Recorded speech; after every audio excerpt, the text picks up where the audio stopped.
Amis cinophiles, bonjour et bienvenue dans ce petit vlog dans lequel je vais vous faire découvrir un des trucs les plus atypiques, les plus spéciaux, les plus chers de ce que l'on peut trouver en cuisine chinoise. C'est une soupe. Qu'est-ce que c'est? Déjà, je vais la sortir à la version que j'ai là du congélateur et je vais vous montrer un petit peu ce dont il en ressort, ce qu'il en ressort. Je sais pas comment est-ce qu'on dit en français, on s'en fout, c'est parti.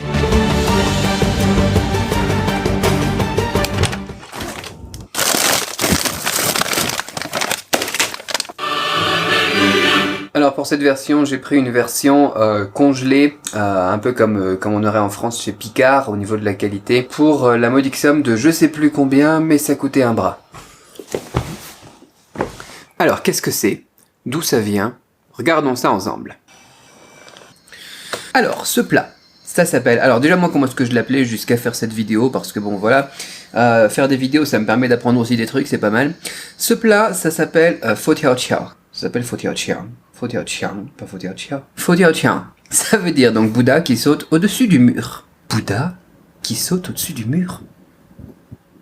Et moi personnellement j'avais donné un autre nom à ça, j'appelais ça un petit peu la bouillabaisse chinoise. Qu'est-ce que c'est qu'une bouillabaisse? C'est une espèce de soupe du côté de Marseille si je ne m'abuse, avec pas mal de fruits de mer et de poissons. Et on retrouve un petit peu quelque chose qui est relativement similaire, on pourrait dire, au niveau de la conception. C'est une soupe aussi dans laquelle on va retrouver pas mal de fruits de mer et qui est relativement aussi dispendieuse. Comme pour une bonne bouillabaisse, c'est relativement cher, à moins que vous preniez un truc à touriste qui n'est pas une vraie bouillabaisse au final et que vous soyez fait arnaquer un beau Bouddha qui saute par-dessus le mur, eh bien ça sera relativement cher aussi de par son contenu. Bien évidemment, on en aura différentes variantes de différents montants avec, en fonction de la composition aussi. Pendant une période, on mettait beaucoup de ce qui était de l'aileron de requin. C'est quelque chose que beaucoup ne souhaitent plus avoir en Chine maintenant. Et du coup qu'on retrouvera moins. Et ça permet aussi de faire baisser le prix du machin. Alors regardons ensemble Wikipédia. Bouddha saute par-dessus le mur. Bonne traduction. Est une variété de soupe aux ailerons de requin dans la cuisine de Canton et du Fujian, créée sous la dynastie Qing, donc dans les années 1600 et des brouettes, pour ceux qui connaissent pas, c'est pas écrit ici sur Wikipédia France. Le nom fait référence à sa capacité supposée à amener des moines bouddhistes à renoncer au végétarisme afin de pouvoir y goûter. C'est salaud ça, soumettre les gens à la tentation. Ok, donc ça va être quelque chose, du coup c'est tellement bon qu'on peut faire, qu'on pourrait convaincre un moine au final de ne plus être végétarien. Intéressant, ça vous donne une idée sur la qualité et sur l'attrait en fait que les gens peuvent avoir pour le plat. Alors le machin il est riche, donc ça requiert un grand nombre d'ingrédients, jusqu'à une trentaine, ouais tout à fait c'est ça, et 1 à 2 jours de préparation. Les ingrédients varient suivant les recettes mais incluent en général des œufs de caille, des pousses de bambou, des coquilles Saint-Jacques, des holoturies, je sais pas c'est quoi des holoturies, des ailerons de requin, nous il y en a pas, des ormeaux, alors ça par contre, les ormeaux, c'est ce qui va faire la différence dans celui qu'on a acheté. Parce qu'il... voilà. Vous verrez. Du poulet, du jambon fumé, du tendon de porc, du ginseng, des champignons et du taro. L'utilisation d'ailerons de requin est controversée en raison de la pratique du shark finning, etc., etc. Ouais, voilà, c'est ça. C'est quelque chose, du coup, qu'on retire maintenant du plat. Et beaucoup de personnes ne souhaitent plus en consommer. On a eu toutes des campagnes de sensibilisation sur les 10 dernières années aussi, pour ne pas manger d'ailerons de requin et éviter justement le shark finning, la pêche aux ailerons comme ils disent.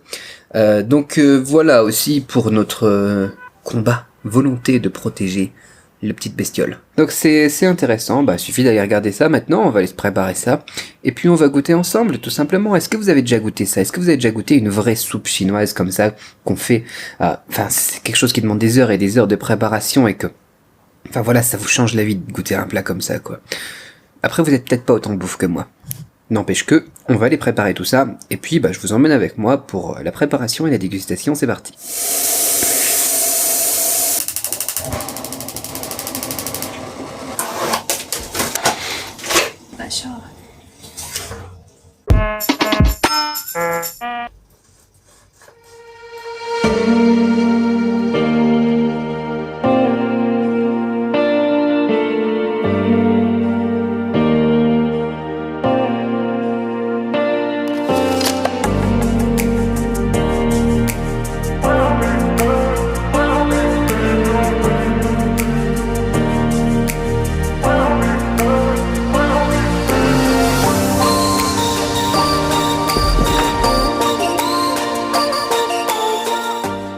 de finir le dîner, petit verdict.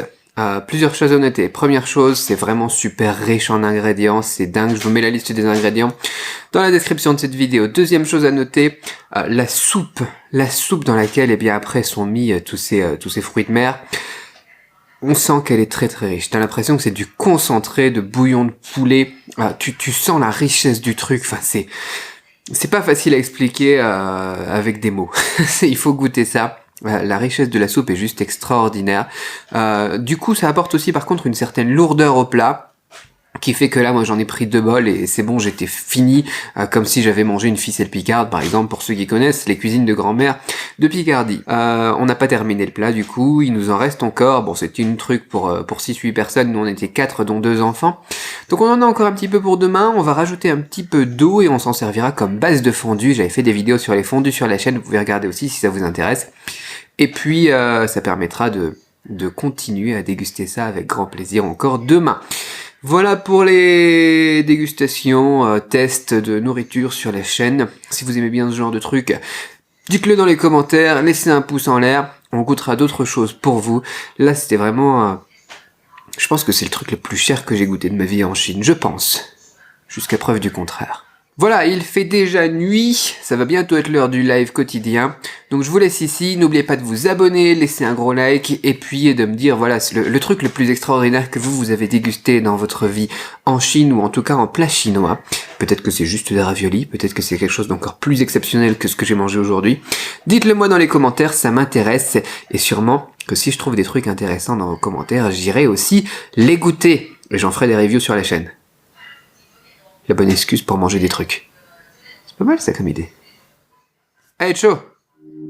I know we're acting stupid.